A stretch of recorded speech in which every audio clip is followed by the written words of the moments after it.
You all need to stop trying to do a written budget every month and start focusing on savings rate. Hey everyone, Tactical Timmy here. I wanted to talk about savings rate and the power of actually focusing on our savings rate as opposed to trying to do a really detailed budget every month. I find that a lot of people, when they first get into personal finance, they actually try and create a written budget where every dollar has a purchase. And I'm a big fan of this when you're first starting off because actually having that written budget will tell you where your funds are going and it'll tell you what you're wasting money on, because most people in America don't know where they're actually wasting money or losing money out on.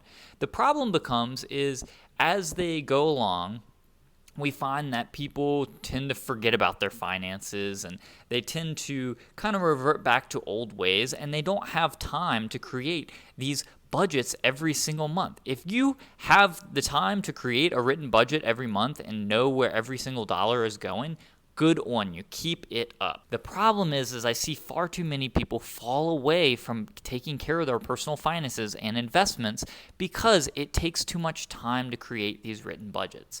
So one way that you can get around this is actually to use an app like EveryDollar, or there's an innumerable amount of budgeting apps that can actually save you time when creating your actual monthly budgets. But I still find that even with apps, people will struggle to actually create their monthly budgets. And if you're not going to create a monthly budget and you have no other way of actually tracking your finances, well, you're going to end up spending more money than you probably want to. And that becomes a problem over time. So how can we actually fix this if we're not going to be focusing on budgeting each month? Well, number one, you should be tracking your net worth so that you have a bar of whether or not you're actually saving money or losing money each month. And tracking your net worth is the easiest way to do that. Beyond that, the easiest way to avoid having to create a written budget every month is actually to focus on savings rate. What is savings rate? Well, your savings rate is how much you are actually saving each month. So if I make $1,000 every month, well, if I make $1,000 each month and I am able to put away $300, well, that means my savings rate would be about 30%. If you have that 30% savings rate, you're actually doing pretty good. If I'm able to kick that up and I'm able to save $500 of those $1,000, you have a 50% savings rate.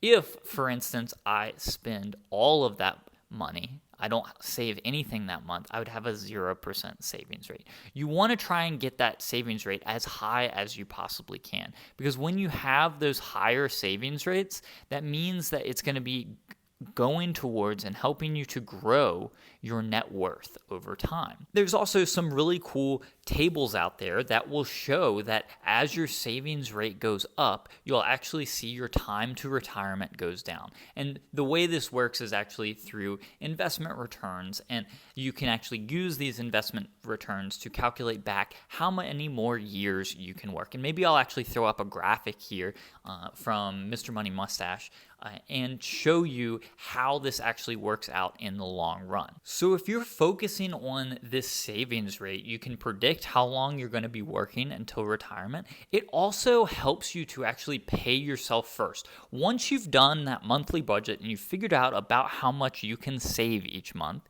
it'll actually help you to set that money aside first.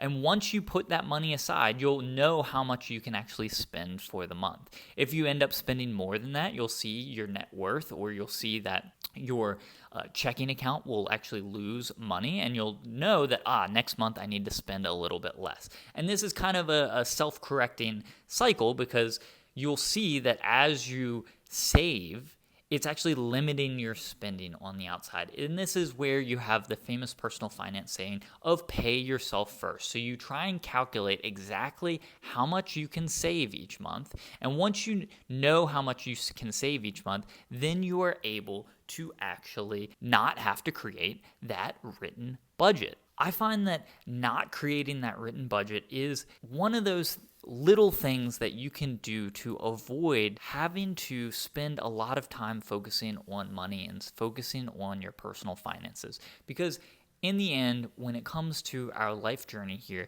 we don't want to be focusing on, as much as we all love focusing on our beautiful gold and silver coins, we don't want to have that rule our life and have that be the only thing that we can think about. There's other more important things in life than us focusing on money and focusing on what we're saving each month and having to take time every single month to create these budgets and worry about our personal finances.